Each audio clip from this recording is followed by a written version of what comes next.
السلام علیکم ورحمۃ اللہ وبرکاتہ۔ الحمد للہ الذی هدانا لهذا وما كنا لنهتدي لولا ان هدانا الله اللهم صل وسلم على نبينا محمد صلی اللہ علیہ وسلم اما بعد۔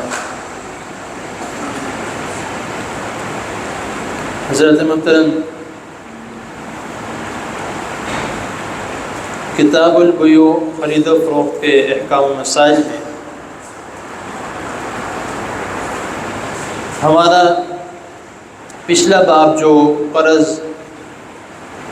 رہن اور بیع سلم کے متعلق تھا، وہ آپ کے سامنے تفصیل کے ساتھ بیان کیا گیا۔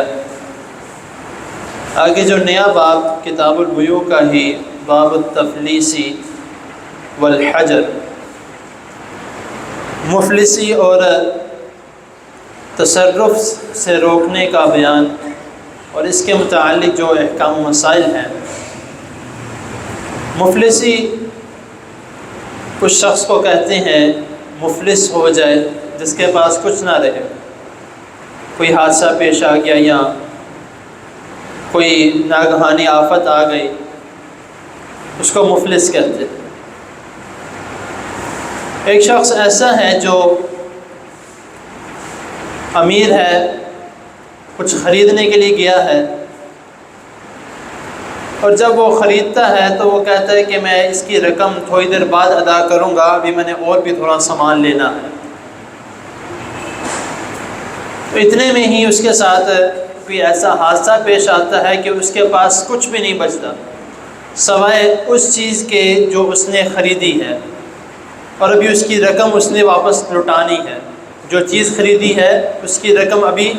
فروخت کرنے والے کو دینی ہے۔ اس کے ساتھ کوئی ایسا معاملہ پیش آ گیا ہے جس کی وجہ سے وہ رقم نہیں دے سکا، لیکن چیز بعینہ ہی اسی طرح اس کے پاس موجود ہے جو اس نے خریدی تھی۔ اس کے متعلق جو آتا ہے کہ اب جو اس کے پاس جو بقایا چیز بچی ہے، جو اس نے خریدی ہے لیکن اب اس کی رقم نہیں دی، اور جو فروخت کرنے والا ہے اب وہ اس کی چیز کا زیادہ حقدار ہے کہ وہ اپنی چیز اس سے واپس لے لے۔ بے شک ان کے درمیان ایک معاہدہ بھی طاق پہ آ گیا ہے، ایک بات بھی ہو چکی ہے کہ میں اس کی رقم دوں گا، اتنی دیر بعد دوں گا یا ابھی تھوڑی دیر تک دے دیتا ہوں، سارا کچھ ہو گیا، لیکن اچانک سے اس کے اوپر ایسی مفلسی آ گئی ہے جس کی وجہ سے اس کے پاس صرف وہی مال ہے، تو وہ جو فروخت کرنے والا شخص ہے خریدار سے وہ اپنا مال واپس لے سکتا۔ اب یہ اس کی ایک سمجھ لیں کہ احسان مندی ہے یا اس کی نرم دلی ہے کہ وہ کہتا ہے کہ یا تم یہ مال لے جاؤ،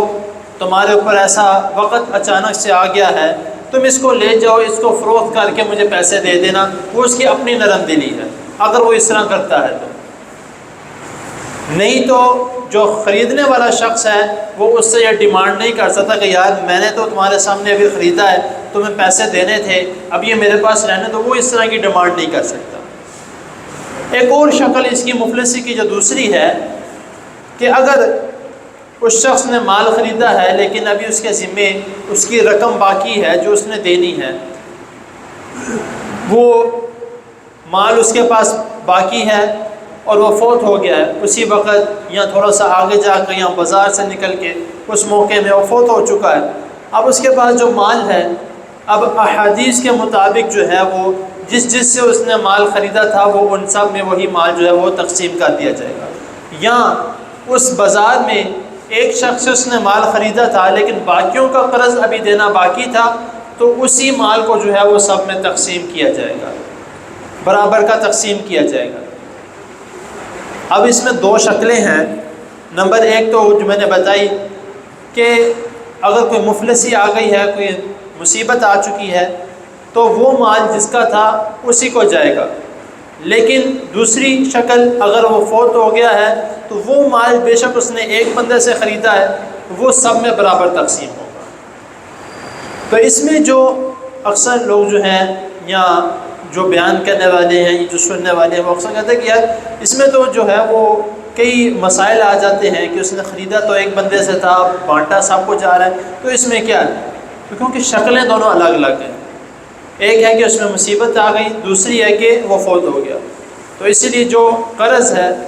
جو اس کے مال اس نے خریدا اور اب جو اس کی رقم ہے وہ اس کے اوپر قرض ہے، تو اسی لیے جو مال تھا وہ اس کو واپس دے دیا، اور وہ باقی جو ہے وہ اس میں سب میں تقسیم کر دیا کہ یار جتنا ابھی ہو گیا ہے اتنا لے لو، باقی بعد میں جو ہے وہ دیکھا جائے گا۔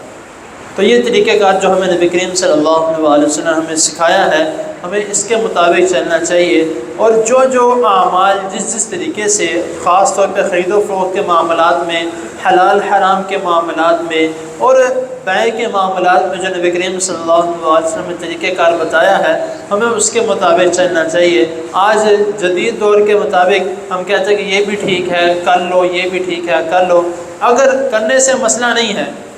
آپ اپنے لیے کماتے ہیں، اپنے بچوں کے لیے، اپنے گھر والوں کے لیے کماتے ہیں، کمانے کا مسئلہ نہیں ہے، لیکن مسئلہ یہ ہے کہ حلال طریقے سے کمایا جا رہا ہے کہ حرام طریقے سے کمایا جا رہا ہے۔ اگر حلال طریقے سے کمایا جا رہا ہے تو آپ کوئی بھی کاروبار کرتے ہیں وہ ٹھیک ہے، اگر حرام طریقے سے کمایا جا رہا ہے تو آپ کوئی اچھے سے اچھا کاروبار بھی کر لیں وہ بھی حرام ہے۔ تو اللہ تعالیٰ کی حضور دعا ہے اللہ تعالیٰ ہمیں جو سنا جو اس نے اس کو سمجھنے کے اس پر عمل کرنے کی توفیق عطا فرمائے۔ جزاکم اللہ۔